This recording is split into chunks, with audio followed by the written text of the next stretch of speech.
When was the last time you upgraded? For a lot of people, the answer to that question is 2015, the year that we saw both DDR4 based platforms reach the mainstream and the release of a desktop gaming graphics card with the horsepower of a Titan. While that system upgrade may have cost you an entire paycheck back in the day, we're almost 5 years removed from hardware like this ruling the PC landscape. So can you still lean on the 6700K and the 980 Ti for a good gaming experience?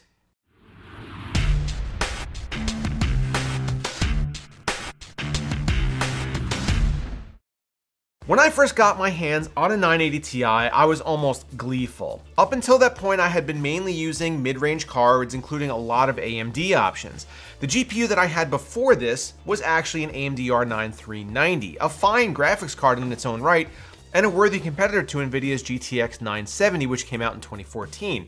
But in 2015, NVIDIA decided that it was going to let you buy what was effectively a GTX Titan X for half the price, and in June, the GTX 980 Ti was launched with 6 gigs of VRAM, a massive amount by most measures at that time. When I saved up enough pennies to actually drop $650 on the MSI Twin Frozer version, I was just blown away with its capabilities and gaming prowess right out of the box, not to mention the fact that you could overclock it like crazy. It was around that time that I wanted to try 4K gaming, and I figured that with this card in my back pocket, there was basically nothing standing in my way.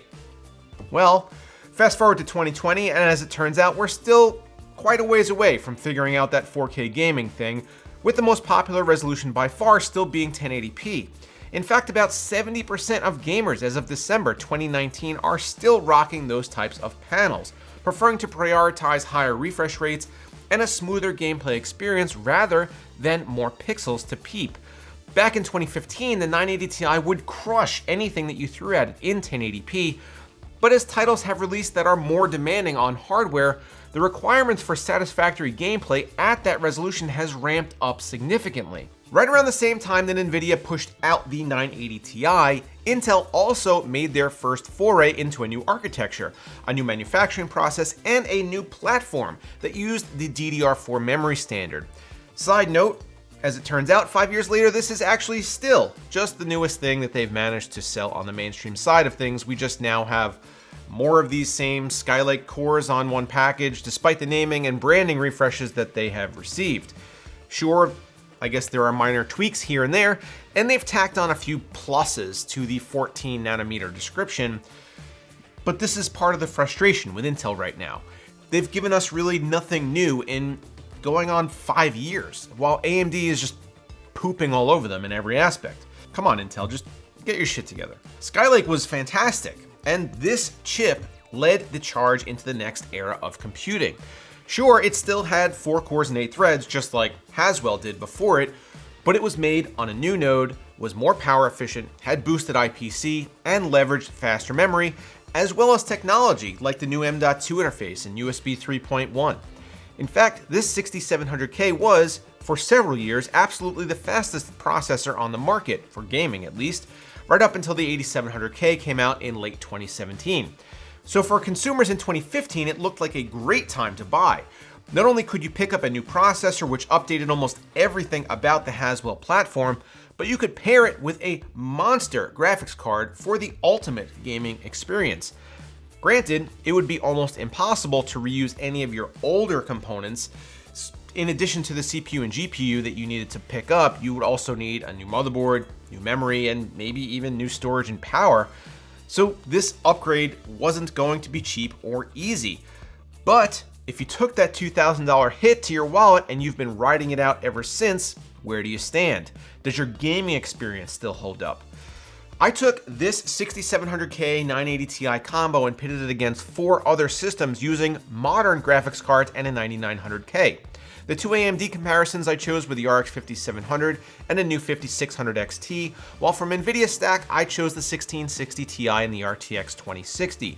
The memory configurations, storage, and power were all identical across all test configurations, with the latest available drivers used and Windows updated to the latest version.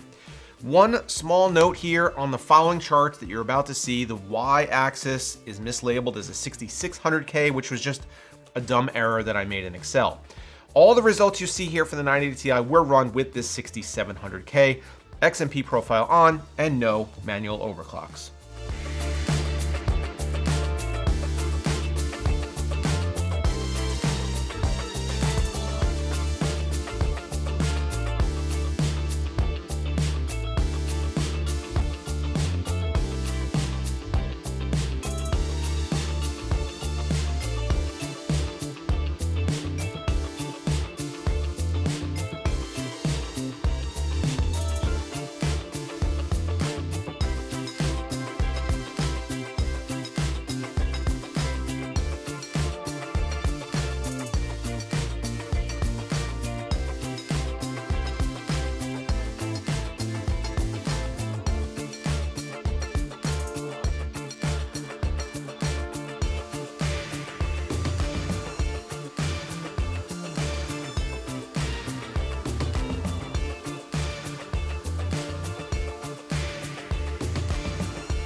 Overall, this 980 Ti combo with the 6700K grades out closely to the performance of a 1660 Ti with a 9900K. And I guess you could kind of take that in two different ways. First, the frame rates we were getting were still mostly perfectly acceptable, with I guess a few small exceptions. Metro Exodus is notoriously a super taxing test, and the canned benchmark is harder to run than the actual game itself. And also, games like Wildlands and Assassin's Creed Odyssey could easily be made to hit that 60 FPS mark with very small quality adjustments. Plus, a lot of the games that I use in my benchmarking suite represent the worst case scenario for system performance. Most of the time, gamers won't be hammering their hardware like this. And the most popular titles right now, like Overwatch, Fortnite, and Apex, are just way easier to run. At the same time though, this kind of a system, which used to be the best, is now giving us results that look like Nvidia's $270 offering. So if you did drop huge coin on a build like this, it might be hard to wrap your brain around it. Just for thoroughness, I did decide to take the 980 Ti out of the equation and see just how well the 6700K handles modern 1440p gameplay with a card like a 2080 Ti in comparison to the 9900K. Here are a few slides that show those results, including 1% and 0.1% lows.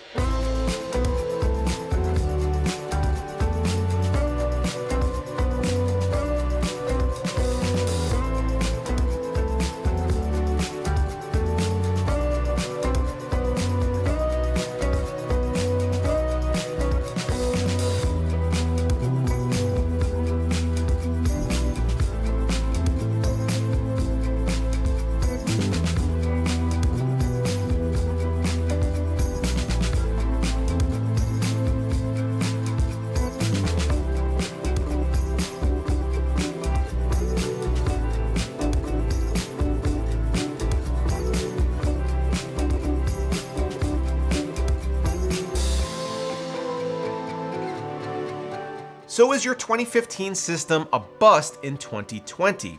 No, I would say definitely not. It could still chug along just fine at 1080p, and if you're satisfied playing at that resolution and aren't looking to take advantage of something like a 240Hz monitor, then I'd say you're still good for at least another release cycle. Additionally, the 6700K holds up fairly well, but at this point I think that it's definitely going to start limiting you somewhat if you've upgraded your GPU anytime recently. So, are you still rocking a 980 Ti or a 6700K or both? Let me know down below in the comments. Also, don't forget to get subscribed to the channel and hit that like button down below. And as always, guys, thanks for watching, and I'll see you in the next video.